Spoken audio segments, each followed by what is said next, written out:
Alright, class, welcome to Global Perspectives 204. If you're not familiar with me, I'm Dr. Adam Gottlieb, and I'm the chair of the Irazi Language Department here. The way this class works is every lecture is based around a different country around this big blue marble we call Elysia. You'll learn about their history, culture, language, and because this is a political science class, their politics. And at the end of the class, you get this condensed video to help you study. I mean, you probably already remember that from the syllabus and from me chattering for about an hour until you see this video, uh, but here we are. So, where are we starting? As you can probably guess, my home country of Iraz is first. I grew up in the capital city of Laga, which in my native language means lake. What's the big lake in the middle of the island called? Grand Laga. And what does that mean? Big lake. Yep. Not unlike our dear Sylvania and her states, we have four counties in Iraz: Urso, Artisi, Libera, and Acedo, which mean bear, craftsman, freedom, and cedar. All important things to our way of life. You might say, but Dr. G, you speak with a Champlain accent. Well, I've been here so long my native accent has faded, and besides, most Irazi speak English anyway. In the summer of 1512, the Sacred Order of St. Damo, an order of Catholic scholarly knights, fled west into Parthenia from England. The order, numbering about 50 learned knights, set out with the recently defunct Almagrian merchant company Familia Leon, numbering about 150, from their port of Castillanuevo, about aboard the three remaining vessels owned by the company. Their intention was to sail together to an island the company founder Juan Carlos Leon had seen in a storm decades earlier, and no one aboard the vessels had any idea if the island existed.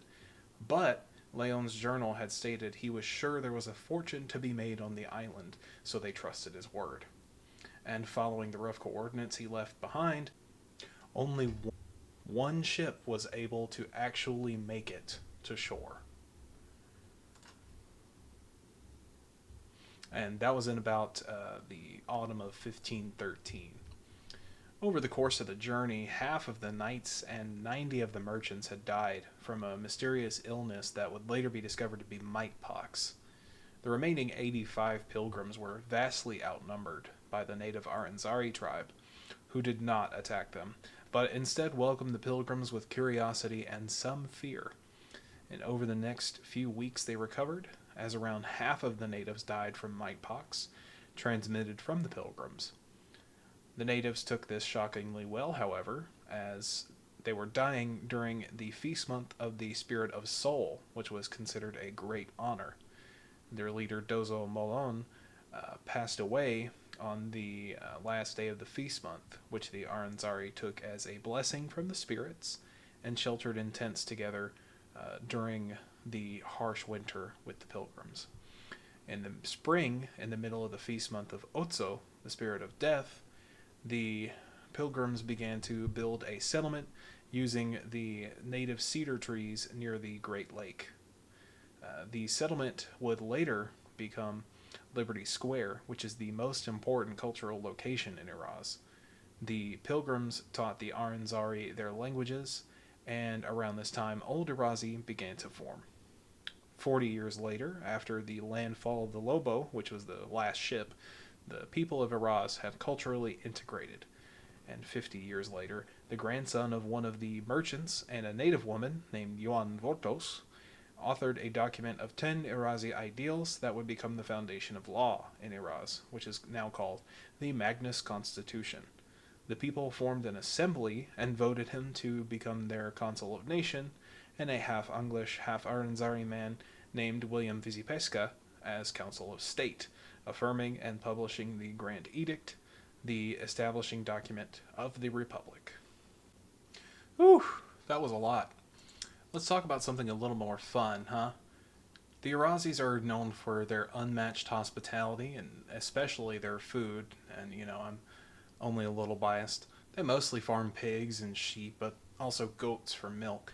And Irazi goat cheese is really good, and I highly recommend you try some at the breakfast bar in the Commons if they have it again soon.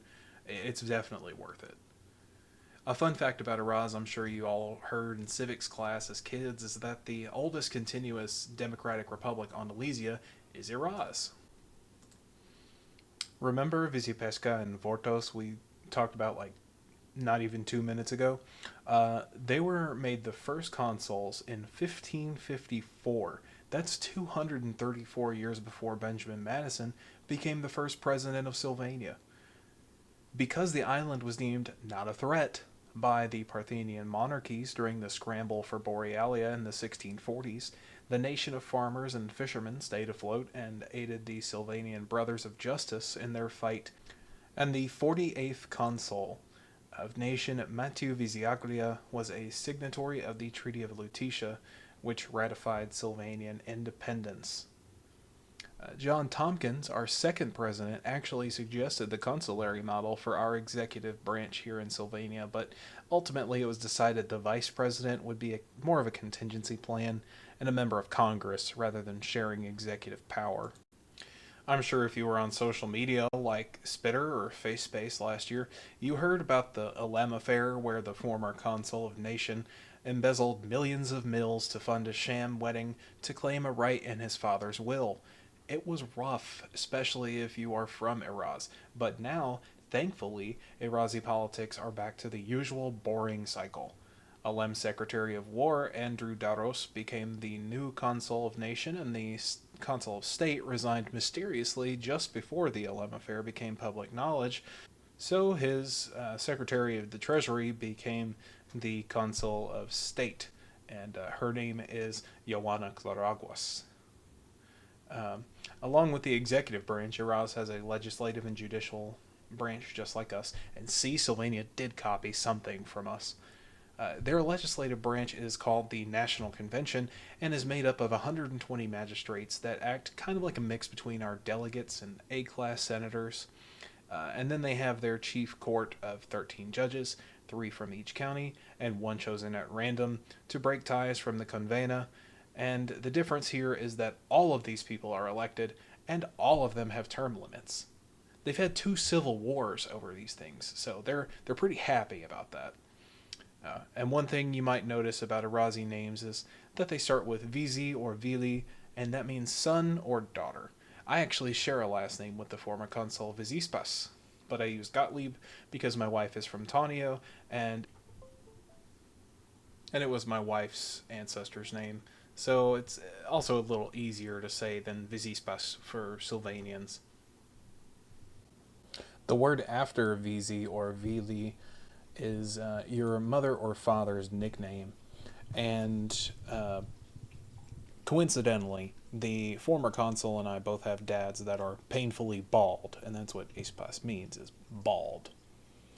If you're looking for a good gift to get your partner, Irazi Jewelry and Ceramics are world renowned, and I happen to know some students in my department that are selling some to Fun Day trip to Laga this summer. And that's about it for this lecture wrap up. I will see you next time. Goodbye.